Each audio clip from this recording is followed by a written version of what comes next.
Di bawah Masjid Nabawi tersimpan sebuah rahasia yang hampir tidak diketahui dunia. Tahun 557 Hijriah, malam itu sunyi. Sultan Naruddin Mahmud Zengi, pemimpin paling disegani di dunia Islam, tiba-tiba terbangun dari tidurnya. Nafasnya tersengal, tangannya gemetar. Ia baru saja bermimpi bertemu Rasulullah sallallahu alaihi wasallam. Dalam mimpi itu, Rasulullah menunjuk dua pria berambut pirang dan berkata dengan lembut namun penuh kesungguhan, "Wahai Mahmud, selamatkan aku dari dua orang ini." Sultan terdiam. Ia coba pejamkan mata lagi. Mimpi yang sama datang untuk kedua kalinya. Ia terbangun lagi. Keringat membasahi wajahnya. Ia coba tidur lagi. Dan untuk ketiga kalinya, Rasulullah hadir dengan wajah yang sama, kata-kata yang sama, dua pria yang sama. Subuh itu Sultan tidak bercerita kepada siapapun. Ia hanya mengirim satu perintah singkat. Siapkan 1000 pasukan berkuda terbaik. Kita berangkat hari ini. Menuju kemana? Dan apa yang akan ia temukan di sana? Setelah 16 hari perjalanan panjang dari Syam, Sultan Naruddin akhirnya tiba di Madinah. Tapi ia tidak langsung mengumumkan tujuannya. Ia hanya berkata kepada warga, Aku datang untuk bersedekah. Semua orang berhak mendapatkan bagian.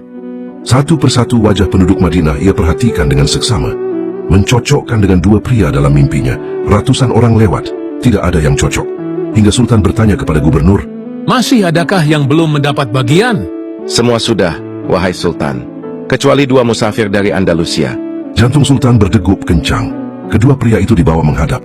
Dan begitu Sultan menatap wajah mereka, sama persis dengan yang ada di dalam mimpinya. Sultan mengikuti mereka ke tempat tinggalnya, sebuah rumah yang letaknya sangat dekat dengan dinding kamar makam Rasulullah sallallahu alaihi wasallam.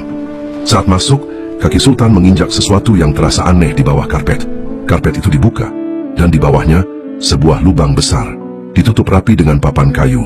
Sebuah terowongan bawah tanah mengarah langsung ke makam Rasulullah sallallahu alaihi wasallam. Kedua pria itu akhirnya mengaku mereka adalah mata-mata tentara salib, ditugaskan untuk satu misi, mencuri jasad Rasulullah sallallahu alaihi wasallam untuk menghancurkan hati seluruh umat Islam. Sultan Naruddin menjatuhkan hukuman mati kepada keduanya. Lalu ia memerintahkan sesuatu yang belum pernah dilakukan sebelumnya. Parit sedalam mungkin digali, mengelilingi makam Rasulullah hingga menyentuh lapisan air tanah.